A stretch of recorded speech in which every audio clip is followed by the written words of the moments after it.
I've been on the path of awareness, I guess, for almost 30 years. Gradually, it's been sort of, I was introduced to law of attraction a long, long time ago. I just didn't know that's what it was called. And I come from a background with a lot of negativity. So I've had to learn to turn the other way and go downstream and work on just focusing on going downstream. And in the past, I've made a lot of progress. And in the past 16 years especially, I've noticed that a lot of the issues seem to manifest in my body as physical conditions.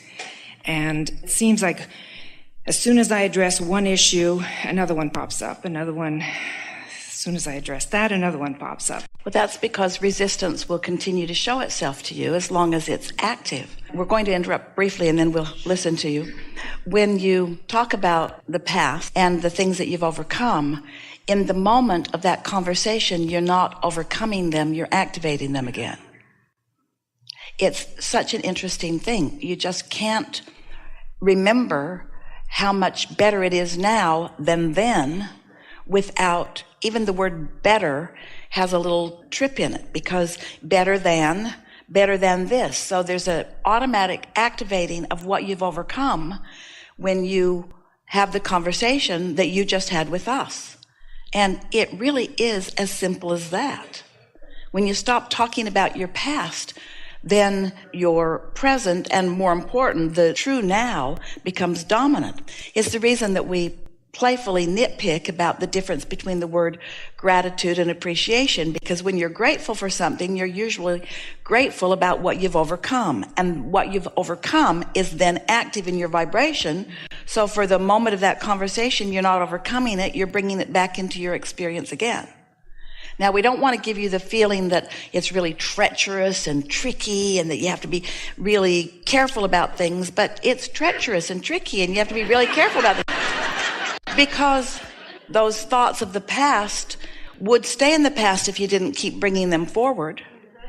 Esther said to one of her grandchildren the other day, "Were you there when that happened?" "No, I've just heard about it several times." In other words, you don't even have to be present for some ongoing story to begin to be activated in your vibration. That's why so many of the memorials and monuments about the atrocities that have happened are not helpful to your current society, because it keeps bringing forward. Our friend said, "My past is creeping up on me." It's not creeping up on you. It's barreling in on you. You bring it fully forward in the now. So currently, for the last 3 years, I've been experiencing... The last 3 years isn't current. Well, currently meaning the latest... Well, more current than 16 years, but it's still not current. And you still don't need to activate it.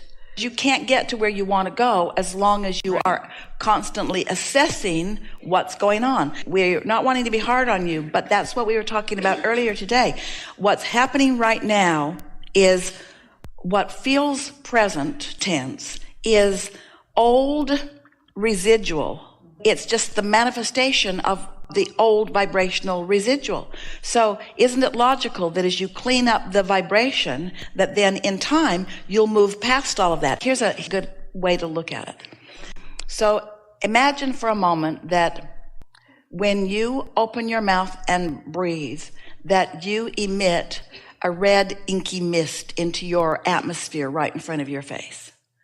And let's call it concern about something. So everywhere you go, you're engulfed in this red inky mist, and you say, "It's just everywhere I go, and it's just been there as long as I can remember."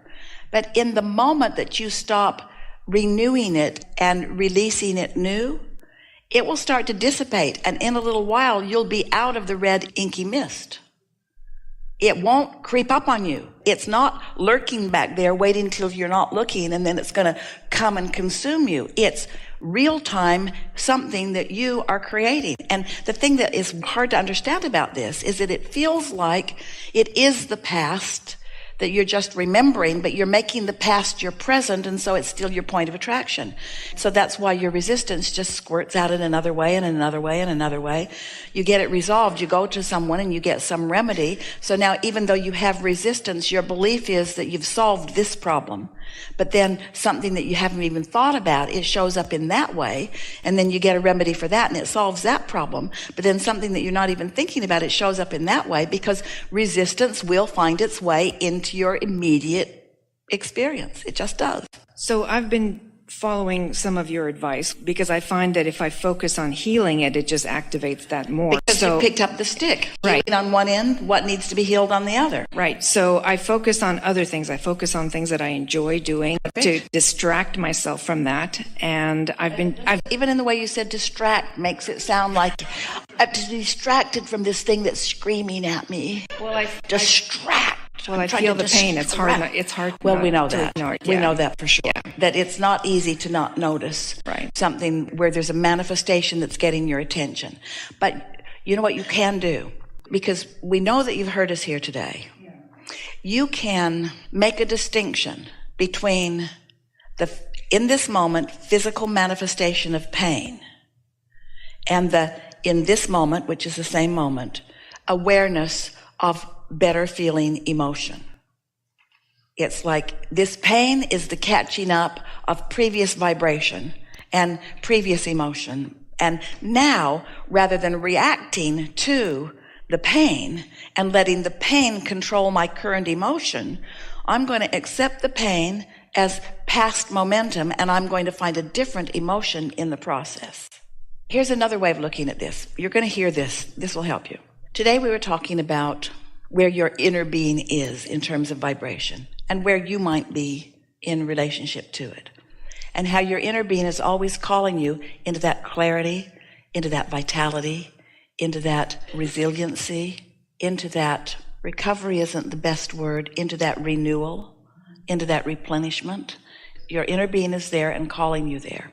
And you're wherever you are, and you're having the sensation of being called from wherever you are. So then we were talking about how your inner being will not have empathy. Your inner being will not join you in your pain. Your inner being is in the new vibration, aware of you and where you are, but not joining you in the pain. So that's why you have the opportunity to find a vibration that's different than the pain would actually logically cause you to feel. In other words, you can feel different than the pain is sort of demanding. You can. The other day we had a conversation with someone who was talking about the financial market. And we had just had the conversation about the difference between compassion, which is where your inner being is, and empathy, which is where most of your friends are. Your friends will empathize with you, but your inner being won't. So your inner being stays in that compassionate, which means aware of you, but still high vibration regarding you state all the time. So we said to this man who was talking about the financial market, he was saying it felt to him like there are things that he can control, like maybe his thoughts. But it felt like there are bigger things that he can't control, like the financial market. It felt like there was a bigger force that he was having a reaction to. And it felt normal to him to have a reaction to this bigger force, to this situation that he didn't feel he had any control over. And we said, do you think that you could have compassion for the market? Sort of got his attention. In other words, instead of empathizing with the market and worrying about it, do what your inner being does. Know what you want, let the market be what it is, but don't let the market cause you to react. You heard that. So we're asking the same thing of you. Can you have compassion for your pain? Not empathy, which means not doing anything about adjusting your vibration, but understanding it, compassion for it, understanding that it exists, but not letting it get you emotionally down. How do you do that? Well, you do it by wanting to feel better emotionally. In other words, one of the biggest debilitating factors of pain is that you get depressed over it, you get discouraged, you get worn out, where if you can find the replenishment of alignment anyway, then in that replenishment mode, your pain will begin to subside. Don't you know from your own experience that we're asking all of you to think about this, that if you've been in some resistance for a while and something's happened where your resistance has really been kicked into high gear because of something you're observing or something that happened or something that somebody says to you, doesn't your pain become more acute under those conditions? Isn't your pain more acute when you feel negative? Doesn't your headache get worse? Don't you stub your toe more often when you're in a bad mood? Isn't that when you slam your finger in the drawer or cut your finger on something? There is an absolute correlation between what is manifesting in your experience and what your mood or attitude is. So we're asking you to not let your pain affect your mood so much. And a lot of people would disagree with us and they would say, it's not possible. I wish you could be in my body and feel this pain and then let's see how happy you are, is what they usually say. But what we want to say is, it's the only way out of this. You can't be in a situation where you're hurting and now emotionally responding to the hurt because your attention is upon the hurt and cause improvement. Something's got to distract you. Sometimes people go into a coma and it distracts them. Sometimes they sleep really a lot and that distracts them. Sometimes they find some topical thing that gives them some relief and they feel the relief of it. So you do anything you can to give yourself some actual physical relief from it, but most of all, do anything you can to give yourself some emotional relief from it. So you said, how do you do that? Well, you tell us which of these statements, we'll offer a series of them, feels more emotionally better or worse. So I've been hurting for a long time and it doesn't seem to be getting better. Worse. I've been hurting for a while, but I believe that improvement is possible. Better. So there's just a little relief in that. Sometimes I feel worse, sometimes I feel better. I'm looking forward to feeling better more often. There's just a little release in that. It doesn't matter how I got here. Now that I'm here, my desire is strong, and I know that's going to help me. Because that's one thing about being in a place of physical pain. You're putting engine after engine after engine after engine after engine on the recovery part of your train. You are. And if you don't put a recovery engine and a disappointed engine at the same time, you will work your way out of this pain. It is our promise to you. So if I focus on things that I enjoy doing, like hobbies or other things, these are all valid and viable, of course, channels. Because we may not have said this today, but let's say you have 5 things that matter to you, and one of them is working and the other 4 aren't. You could focus upon that one thing and let it be the reason for your connection, and the other 4 would improve immediately.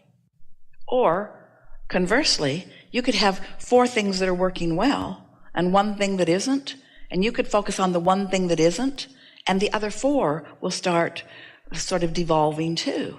Because it doesn't matter what subject you use as your reason for alignment, it helps everything about you. Because all of these so-called issues, and that's a good word for them, they have put a whole lot of clarification into your vibrational reality.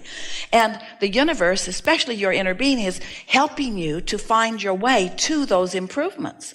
But if you've got something that's really bothering you and it's got a lot of your attention, then even though your inner being is offering inspiration and points of attraction and impulses and even rendezvous with solutions, you can't find them because you're on a different vibrational wavelength. So you've got to get into the receiving mode in order to find progress. And it's hard to be in the receiving mode when you feel pain, but you still got to get in the receiving mode even though you feel pain, by making a distinction. The pain is old news that's just catching up with me, and the emotion is current, and it will catch up with me. In other words, improvement is on the way. I can't feel this much relief emotionally without physical improvement following. That's for sure. So how much time does it take? Because as much time as it takes you to release the resistance. The resistance. Mm-hmm. Because some people just argue incessantly for their limitations. And we understand why. What you do with each other, you become masters at seeking and finding empathy with others. And a lot of your communication is so that you can connect with people and get them to know what you know. And so you use descriptive terms and you find analogies in order to try to get them to be able to relate to you. But this is something that you no longer want to relate to. What you want to relate to is the well-being. So it really is about just understanding how it works and then going after it in a new way.